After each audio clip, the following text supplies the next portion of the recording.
Esta película inicia mostrándonos a una familia de la alta sociedad, específicamente a Margarita y a su padre don Gerardo, quienes discuten ya que Margarita quiere casarse, pero su padre se niega ya que su familia oculta un oscuro secreto. La Llorona es una película mexicana del año 1960 del género terror suspenso, escrita por Carmen Toscano y Adolfo Torres Portillo, y dirigida por René Cardona. Esta película inicia mostrando un camino, mientras una voz va relatando cómo el recuerdo de una sonrisa, o de un angustioso penar, o de algún extraño amor, un amor que traspasando los límites de la naturaleza, llega a convertirse en leyenda. Así comienza la película.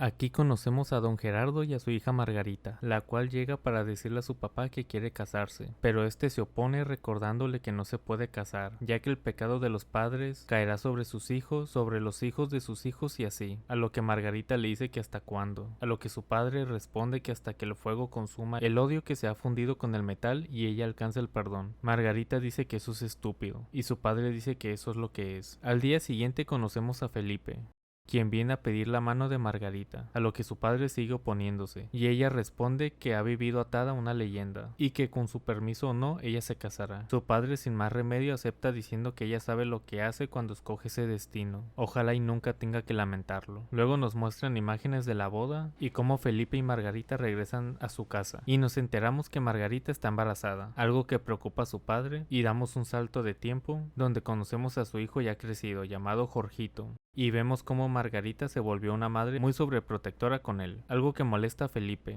ya que ni siquiera para salir a comer quiere separarse de su hijo. Aquí nos dicen que desde que nació el niño no se ha separado de él. Felipe le dice que contratará a la mejor nana de México, si es necesario, pero que esa noche saldrán a cenar, como cualquier pareja, a lo que ella no está convencida. Llega la noche y don Gerardo le dice a Felipe que lo acompañe para hablar. En eso le muestra el retrato de don Nuño de Montes Claro y su esposa doña Ana, la cual nos dicen que murió loca. Felipe lo interrumpe diciendo que no tiene tiempo, y van al estudio de don Gerardo. Ahí de una caja fuerte saca un libro que habla sobre don Nuño y su esposa, y le explica a Felipe que ahí encontrará algo que va a ser decisivo en su vida, por lo que comienza a contarle la historia que sucedió en la Nueva España durante el siglo XVI, donde el caballero don Nuño de Montes se enamoró de una bella mestiza, hija de una princesa india y de un conquistador español. Ella se llamaba Luisa del Carmen. Ellos se conocen y después de que don Nuño le tire sus frases para conquistarla, la lleva en su caballo hasta su casa, y antes de irse le pide volverse a ver y ahí nomás se besan. Luego volvemos con don Gerardo, quien nos explica que siguieron viéndose y seguido don Nuño en una de sus visitas le pide que se vaya con él, pero ella está indecisa ya que su madre está ciega y no la quiere dejar sola, a lo que él le dice que cuando termine la investigación del virrey podrán casarse, a lo que ella se emociona, y le dice que irá con él cuando el virrey se lo autorice y ella sea su esposa, a lo que él le dice que si no se van juntos es mejor dejar las cosas así y no volverse a ver, a lo que esa noche se fueron juntos y vivieron días de felicidad.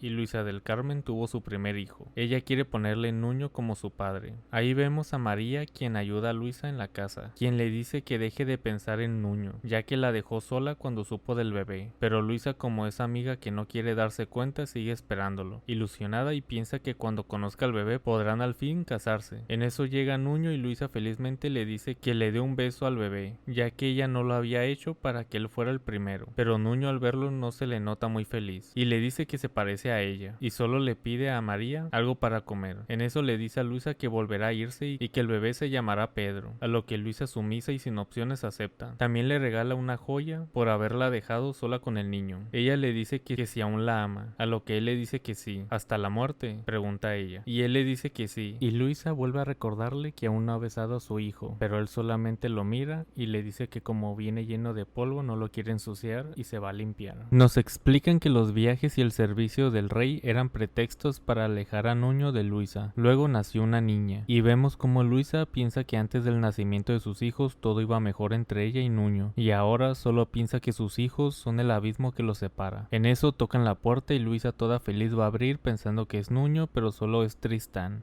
un compañero de este que solo viene a decirle que Nuño desearía verla, pero el deber lo obliga a partir de la Nueva España por un mandato del rey, y que su ausencia esta vez se prolongará durante muchos años, a lo que Luisa dice que aún ni lo ha podido ver desde el viaje que hizo hace 15 meses, por lo que le pide que la lleve a donde está Nuño, pero Tristán le dice que a Nuño no le gustan las despedidas y se va, a lo que Luisa comienza a seguirlo, pero Tristán, al saber que lo seguirá, entra a una iglesia donde se esconde y logra escapar. Luisa se encuentra con el padre, quien le pregunta si se encuentra bien y si puede ayudar en algo. Ella responde que lo que necesita solo Dios puede dárselo y se va, buscando a Tristán. En eso vemos el palacio del virrey donde está reunida mucha gente importante. Ahí vemos a Nuño hablando y bailando con una mujer a la que le pide ser su esposa. Llega Tristán y le explica lo sucedido. En eso vemos a Luisa llegar al lugar, a lo que Nuño decide hablar con ella, pero antes le dice a Ana que atenderá asuntos del virrey y volverá con ella en un momento. Luego vemos a Nuño y Luisa hablando. Ella le dice que no puede vivir sin él y él responde que se resigne, pues tendrá que irse y el tiempo de su amor ya se acabó, pero que será generoso con sus hijos, y le explica que ella y sus hijos no pertenecen a su mundo, ya que ellos son mestizos. Ella le recrimina diciéndole que él ya sabía que ella era mestiza y él solo dice que los cuide, ya que ellos merecen su amor. En eso llega Ana y ahí Luisa por fin se da cuenta de que esa mujer es el viaje a Flandes y que a comparación de ella, Ana sí tiene la misma sangre que él, y Nuño la presenta oficialmente como su prometida, a lo que Ana dice que se irá para que puedan terminar de hablar, pero no sin antes recordarle a Luisa que ella será la esposa y que no le interesa el pasado, pero Luisa la detiene y les dice que su venganza será más cruel que su traición y que se prolongará más allá de vuestros hijos y de los hijos de sus hijos. En eso Luisa se va y enfrente de la iglesia comienza a recordar los momentos con Nuño, por lo que va hacia su casa y saca a María diciéndole que ya no la necesita más. María le pide que abra la puerta, pero Luisa, ya en modo desquiciada, solo la ignora y toma una daga de plata y planea romper el cuadro de Nuño, pero al escuchar la voz de sus hijos que le hablan, tiene otra idea y decide llevar a sus hijos con San Pedro. María, al verla, le dice que es el mismo demonio y Luisa dice que su sangre se correrá para siempre en sus manos, mientras el fuego no consuma el odio que se haya fundido con el metal de esta daga, y comienza a reír. Mientras va caminando por la calle, las personas comienzan a rodearla. María va con el padre para explicarle que Luisa sacó del chat a sus hijos. En eso vemos como el pueblo golpea a Luisa por lo que hizo. En eso deciden ponerla en la horca por su crimen, mientras Luisa solo grita por sus hijos y llora. En eso volvemos al presente, donde don Gerardo explica que desde esa noche vaga por los aires lamentando la muerte de sus hijos y le enseña a Felipe el arma con la que cometió el crimen. En eso se va la luz, entra un aire por la ventana junto con un lamento y Felipe pisa un gato negro que salió de la nada. Felipe, al revisar las ventanas, ve que están cerradas y al buscar no ve al gato, y don Gerardo le dice que eso siempre pasa cuando termina de contar la historia. En eso llega Margarita lista para irse a cenar. Felipe, que no sabe lo que está pasando, le dice que ella y su padre lo están confundiendo. Margarita entiende lo que está pasando. Don Gerardo comienza a contar el final, que don Nuño y doña Ana se casaron y su primogénito murió de una forma muy violenta y misteriosa antes de cumplir la edad de 5 años, y desde ese entonces todos los primogénitos de los descendientes directos de don Nuño han muerto igual, y explica que ninguno ha escapado de la maldición de la Llorona, que es el nombre con el que la bautizaron, el pueblo y la leyenda. En eso Felipe entiende que ellos son descendientes de don Nuño y que su hijo está expuesto a morir por ese fantasma del siglo XVI. Obviamente Felipe no cree en esas cosas. Margarita le dice que sus padres y abuelos también pensaban igual, y don Gerardo explica que su hermano mayor murió a los 5 años en un accidente donde se rompieron los hinchos del caballo que montaba, y que su hijo único murió ahogado en una fuente que había en el jardín a la edad de 4 años. Felipe dice que no se opone a cuidar a su hijo, pero hacía vivir asustados por una maldición de una leyenda. Ya al día siguiente tocan la puerta y el mayordomo va a abrir, y ahí la vemos a ella. Es Luisa, quien es invitada a pasar, y al dejarla sola un momento nos muestra cómo es realmente. Y al ver el cuadro de Nuño, aquí nos dice que solo puede tomar forma corpórea en cada generación por unas cuantas horas, y obviamente viene por Jorgito. En eso llega don Gerardo preguntando quién es, y ella se presenta diciendo que viene por el puesto de nana, el cual anteriormente ya nos habían dicho que Felipe iba a buscar. Al preguntarle su nombre se presenta como Carmina, pero en este momento le seguiremos diciendo Luisa, para no confundirnos. Jorgito sale de su cuarto y se topa cara a cara con Luisa, pero antes de que pudiera hacerle algo al niño, llega Margarita, quien se presenta con Luisa y platican un momento. Margarita cree que es la nana que pidió Felipe, así que le pide cuidar a Jorgito y no dejarlo solo por ningún momento, a lo que Luisa le asegura que no tendrá que preocuparse por él y lo lleva a lavarse las manos, y vemos cómo empieza a llenar la tina de agua aprovechando que no hay nadie, pero antes de que pudiera hacer cualquier cosa llega Margarita para bajar a desayunar. Después salen al jardín y ahí Margarita comienza a platicar con Luisa preguntándole si es casada, y Luisa dice que no, ya que ha dedicado toda su vida a los niños y que por ello seguirá en este mundo hasta que pueda descansar en paz. En eso el mayordomo llega para avisarle a Margarita que le llaman por teléfono, por lo que entra a la casa. Luisa aprovecha para jugar con la pelota con Jorgito, pero esta va empujando más y más el balón hasta la calle para mandar a descansar a Jorgito,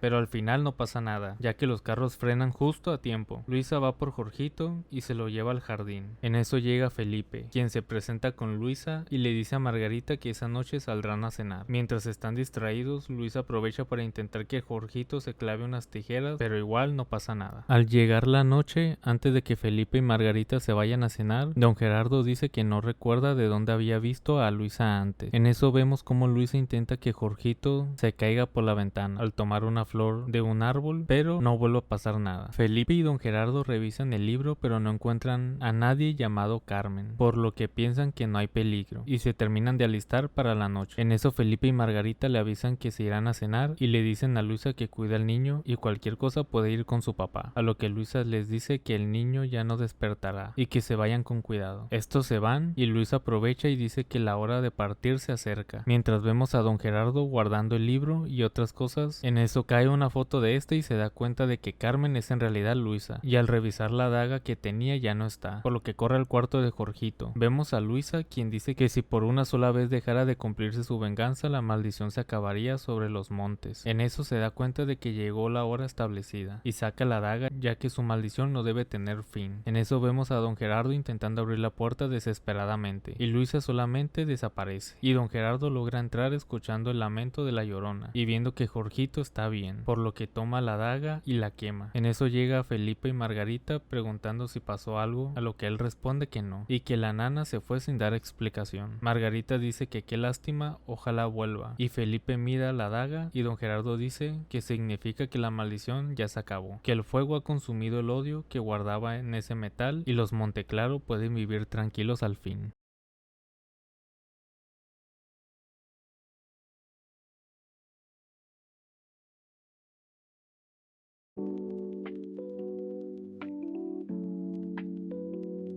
Esta película se presenta como una combinación entre el terror sobrenatural y el melodrama familiar, con un enfoque dual: por un lado la leyenda de la mujer que asesinó a sus hijos y fue condenada a vagar eternamente, y por otro, una historia contemporánea donde los descendientes de los involucrados en la tragedia original comienzan a ser acosados por fuerzas siniestras. La narrativa se desarrolla a través de una estructura que intercala escenas del presente con flashback al periodo colonial, una técnica interesante para su época. Sin embargo, el ritmo se ve afectado por estas transiciones y a veces la película se siente más como una telenovela de época que como un filme de terror puro. Las actuaciones pueden parecer exageradas hoy en día, pero forman parte del estilo clásico del cine mexicano, y aunque algunos efectos especiales ya no impactan como antes, la película compensa con una ambientación que atrapa. Ver la película de La Llorona de 1960 es como abrir una cápsula del tiempo. Es volver a una época en la que el terror se contaba con sombras, susurros y miradas perdidas, no con sangre o monstruos en CGI. Puede que no te asuste como las películas modernas de ahora, pero su valor histórico y cultural es incuestionable. Esta película la recomiendo si te gusta el cine de terror clásico, las leyendas mexicanas, o simplemente quieres ver cómo se contaban las historias antes del cine comercial. Esto es todo por mi parte. Recuerden suscribirse y darle like.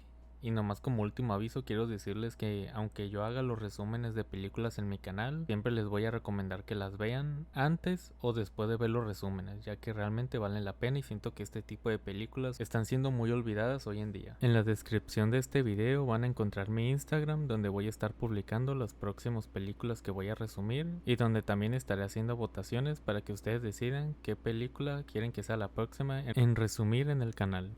Por mi parte es todo, nos vemos.